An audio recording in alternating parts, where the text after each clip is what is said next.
what the attitude's been like this week. You know, at this point in the last couple of weeks and where you guys are right now, how do you attack these last few games? Yeah, just like you said, frustrating, very disappointing, definitely not where we want to be or where we envision ourselves being.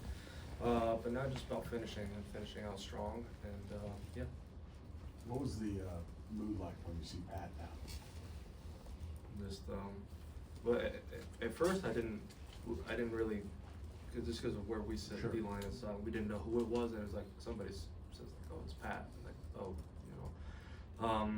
And then I remember Chris and I were sitting next to each other. You could hear a pin drop in Arrowhead, so that just goes to show, you know, how much people here in the community and really all around the world care about him, and you know, I know he's going to attack this like no one else. So, George, is it a different feeling just without him in the building? You guys certainly have been without players before, but just the presence that he has. yeah, absolutely. I mean, he's one of the things that makes this thing go. So. Definitely different without him being here. You know, just like with any other position, it's next man up, and I know Gardner's going to do a great job. But yeah, it's for sure different. You know, I got here today. It was the first time since I've been here that I haven't seen him or his car here, so it's different. George, a lot of younger guys are going to get a little bit more opportunity throughout this last few weeks. What have you seen from some of the guys that you've kind of taught and tutored that makes you believe they can get this next 2 weeks in? Yeah, I know one thing about this team, that whoever is going to get the opportunity is going to step up and make the most out of it. You know, there's guys that haven't seen the field all year that are hungry, guys that want to prove what they're made of and all that stuff. So, you know, whoever's out there, you know, that's what Coach said. Whoever's out there is going to play to the best of their abilities and finish this thing out strong, like I said. So. George, you and Ashton had a built-in relationship before he got here. I guess, how have you seen him now developing this year as a pro?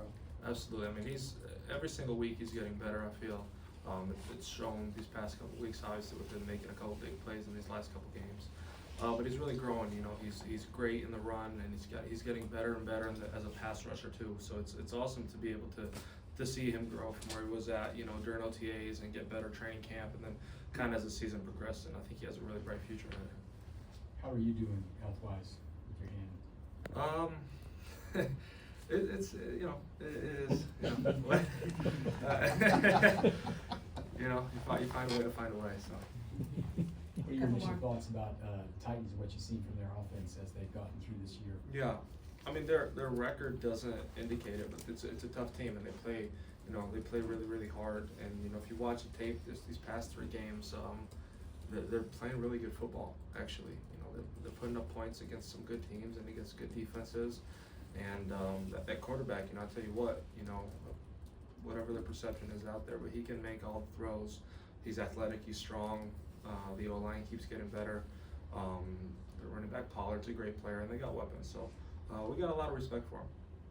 George, can you walk us through Ashton's interception, what you saw on film, just what you remember about that play? I mean, pretty similar to what you guys saw, you know. You know, it was a call Spags had where Ashton and I were both dropping, and I just remember I was watching because I didn't really have like a responsibility or anything. I was just kind of an area dropper, if you will. And I was watching the ball, and then I look over, I saw Ashton, and I was trying to lead block for him. But if you go watch back, I just kind of missed the guy, just barely. So it's probably on me why we didn't have 6 points there, but. Yeah, so happy for him and his success. You know, he deserves it. Thanks, George. Thanks, George. Thank you, guys.